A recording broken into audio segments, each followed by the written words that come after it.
Hello friend, मैं doctor मनुपाल education channel में आपका स्वागत है।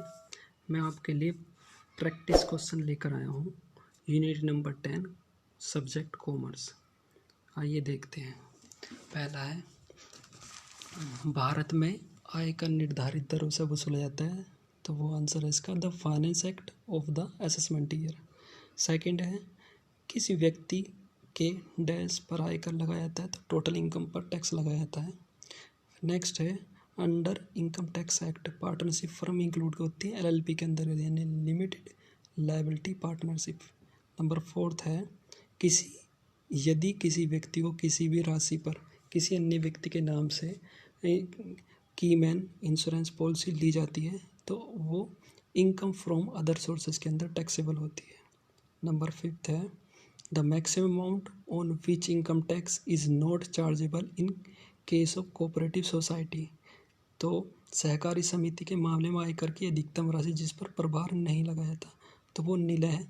ये टैक्स स्लैब इस प्रकार है 10,000 पर, यानी कि 10% है। 10,000 से लेकर के 20,000 तक 20%, और 20,000 से ऊपर 30%, लेकिन 1 करोड़ तक। अगर 1 करोड़ से ऊपर है उसकी आय तो उस पर 30% तो टैक्स लगेगा प्लस 12% सरचार्ज लगेगा। आगे 6, इन case of resident Hindu undivided family what is the maximum exemption limit for the assessment year 2019 से 20 के लिए, तो वह है 2.5 लाख रुपये। In case of a female individual who is of 59 year of age what is the maximum exemption limit of assessment year 2019 से 20 के लिए, तो वो भी हमारे 2.5 लाख है। The income tax payable by non resident individual age 30 year है, assessment year 2019, और उसकी टोटल इनकम है 2,80,000। तो टैक्स कैसे कैलकुलेट करेंगे, तो आइए देखते हैं। 2.5 लाख पर नील है टैक्स, 2.5 लाख से 5 लाख तक 5% है। तो हमारा स्लैब बना क्या कि हमारी इनकम 2,80,000 है, 5 लाख तक क्रॉस नहीं करी, तो हम क्या करेंगे, 280 में से 2.5 लाख घटा लेंगे क्योंकि उस पर टैक्स नहीं है। जो 30,000 बचा उस पर हम 5% कैलकुलेट करेंगे तो आए हमारा 1,500, और एजुकेशन सेस हमें लगाना पड़ता है 4%, तो 1,500 का 4% ऐड कर दो, 1,560 रुपये हो गए। Income by way of royalty in the respect of A patent developed and registered in India in respect of person who is resident in India is chargeable tax rate of, यानी कि कितना tax लगेगा, तो वो लगेगा 10%, और section रहेगा उसका 115 BBF। The total income is round off to the nearest multiple, तो वो 10 रुपये में राउंड ऑफ की जाती है। एग्जाम्पल है, अगर किसी की इनकम 994 है तो 4 को हटा करके हम 0 लिख देंगे, और जहाँ पर हमारी 995 है वहाँ पर हम 0 लेकर आएंगे, यानी कि 995 तो 1,000 कर देंगे 10 रुपये के राउंड ऑफ में। Compensation on account of loss of properties, लाभ हानि के कारण मुआवजा क्या है, एक रिवेन्यू रिसीप्ट है। एक कृत्रिम व्यक्ति कौन हो सकता है, तो वो है कॉरपोरेशन। कॉरपोरेशन एक कृत्रिम व्यक्ति कहलाता है। नेक्स्ट है, आयकर अधिनियम 1961 की धारा डैश व्यक्ति शब्द को परिभाषित किया है, तो वो धारा 2 यानी कि सेक्शन 2 अंडर सेक्शन 31। एक व्यक्ति HUF का सदस्य बन जाता है उसके स्टेटस के बेस पर। AOP यानी कि association of person should consist, क्या कंसिस्ट करता है, उसके अंदर क्या क्या इंक्लूड होंगे, इंडिविजुअल और non individual person. Next 16 as per section 231 the following is not include in the definition of person. Person के अंदर कौन इंक्लूड नहीं होगा, धारा 231 के अनुसार, तो एक माइनर इंक्लूड नहीं होगा। द पर्सन इंक्लूड, एक पर्सन में क्या क्या इंक्लूड रहेंगे, इंडिविजुअल, HUF का मतलब है Hindu undivided family, company, firm, AOP association of person यानी कि BOI मतलब body of individual, local authority, every artificial judicial person. Next 18 के निम्नलिखित में से डैश कृषि आय पर कर लगाने का अधिकार किसे है, तो स्टेट गवर्नमेंट को कर लगाने का अधिकार है एग्रीकल्चर इनकम पर। नेक्स्ट है, the central government has been empowered by the entry dash the union list of schedule 7 of the constitution of India to levy tax on income other than agriculture income, तो वह है 82 section. Year in which income is taxable known as dash and year in which the income is earn, यानी कि वह वर्ष जिसमें कर योग्य आय है, यानी कि टैक्स लगेगा असेसमेंट ईयर पर, और जिसमें आय अर्जित किया वो हमारा प्रीवियस ईयर कहलाएगा। नेक्स्ट है the maximum limit of deduction under section 24B for interest on borrowed capital on after 1/4/1999 for the construction of house property used for the self occupation if the house is completed within the 5 year from the end of the previous year in which loan is taken, तो loan 2 lakh रुपये तक का है। Section 213 के अनुसार व्यवसाय में यानी कि बिजनेस में क्या क्या इंक्लूड होगा, तो इसमें इंक्लूड होगा the term business include any trade, commerce और मैन्युफैक्चरिंग या एनी एडवेंचर और concern in the nature of trade, commerce और मैन्युफैक्चर, यानी कि पाल एक घर की संपत्ति का मालिक है और उसका नगर पालिका मूल्य 72,000, घर का उचित किराया 66,000, स्टैंडर्ड रेंट उसका 60,000, घर 6,000 रुपये पर मंथ पे उठा रखा है, 1 जनवरी को बेच दिया, तो उसकी टैक्स लगाना है। तो टैक्स कैसे निकालते हैं, आइए देखते हैं।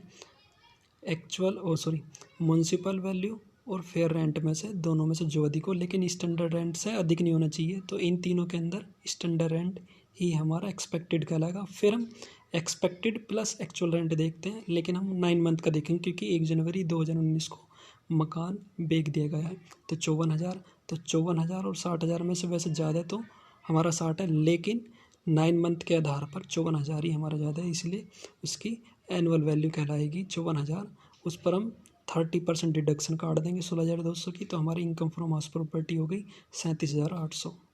Next, what is the amount of the deduction in relation of tea, coffee, rubber development account under section 33AB की कटौती की राशि कितनी है, 40% of profit of such business the amount of deduction available for the sum paid on the company having as its main object scientific research and development to be used by it for scientific research, sum paid for the social और statistical research to a university, college और institute will be. एक company को किसी मुख्य वस्तु के रूप में भुगतान की गई राशि के लिए उपलब्ध कटौती की राशि वैज्ञानिक अनुसंधान के लिए इसके द्वारा उपयोग किए जाने वाला वैज्ञानिक अनुसंधान और विकास या सम भुगतान किया गया किसी विश्वविद्यालय, कॉलेज या संस्थान के लिए सामाजिक विज्ञान या सांख्यिकी अनुसंधान होगा 100% सम पेड।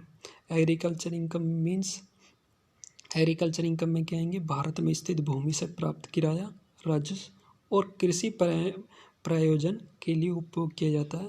कृषि प्रयोजन के लिए उपयोग की जाने वाली कृषि भवन से आय या नर्सरीज में उगाने वाले पौधे या पौधों से आय। इंग्लिश में क्या, a rent of revenue derived from the land situated in India and used for the agriculture purpose. B point है, income from farm building used for the agriculture purpose, and third है income from sampling or seedling growing in nursery।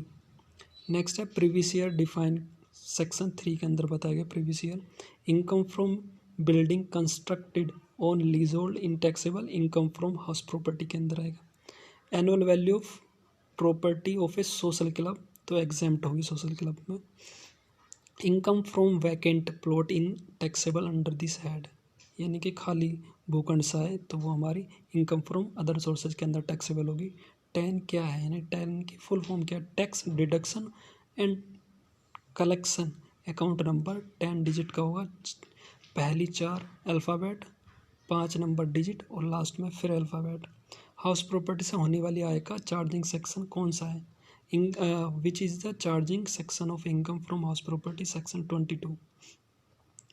फिर है short term capital gain arising the transfer of listed equity share through recognise stock exchange are chargeable to tax at the rate of 15% लगेगा।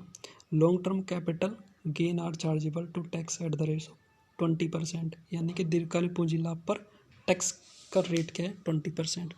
Body of individual should consist of only individual, यानी कि BOI में क्या रहेगा, only individual. According to section 224 define of income is inclusive. Short term capital gain arising the transfer of listed equity share through the recognise stock exchange are chargeable. Tax rate क्या है, 15% है, और वो धारा बताया गया है 111A में। The income tax payable bye XYZ in a foreign company on total income 12,50,000। तो कोई भी फॉरेन कंपनी है तो उसकी कोई भी इनकम है उस पर 40% टैक्स लगता है और plus 4% education cess.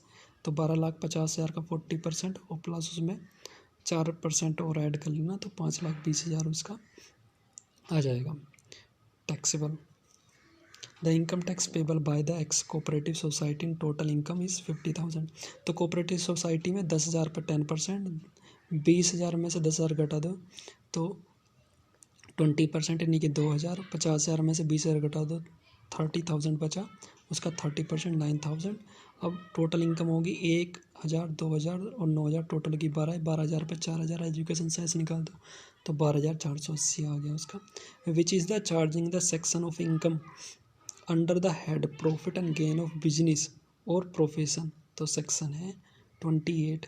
Which amongst the following specific book of the account. तो वो कौन कौन सी बुक है इसके अंदर, कैश बुक, कार्बन कॉपी और काउंटर फाइल ऑफ बिल और तुम्हारी ओरिजिनल बिल इशूड, यानी कि कैश बुक, कार्बन पड़ती है, बिलों के काउंटर फाइल या मूल बिल जारी की गई, ये सब स्पेसिफिक बुक है। The book of account are to be keeped the maintain for a period of how many year from the end of the relevant assessment year, यानी खातों की पुस्तकों कितने वर्षों तक की अवधि के लिए रखा और रखा जाना है। प्रासंगिक मूल्यांकन वर्ष का अंत, यानी कि 6 ईयर तक उसे मेंटेन करना है। फिर है इसके अंदर the penalty for the failure to maintain account under section 44AA इस, यानी कि धारा 44AA के तहत खातों को बनाए रखने में विफलता के लिए जुर्माना कितना है, 25,000। The maximum penalty for the failure to get account audit under section 44AB, यानी कि 44AB और furnish audit report along with the return of income इस धारा, यानी कि धारा 44AB के तहत लेखा परीक्षित होने में विफलता के लिए अधिकतम जुर्माना लेखा परीक्षा आय की वापसी के साथ रिपोर्ट, तो उसमें पेनल्टी होगी 1.5 लाख रुपए की। The provision of section 44ADA are applicable of gross received from the profession does not exceed. यदि पेशों से सकल प्राप्तियां नहीं होती तो धारा 44ADA के प्रावधान लागू होते हैं, तो ये अधिक होंगे कम से कम 50 लाख से ऊपर। Thank you for watching this video. बने रहिए चैनल पर, ये वीडियो मिलती रहेंगी। Thank you.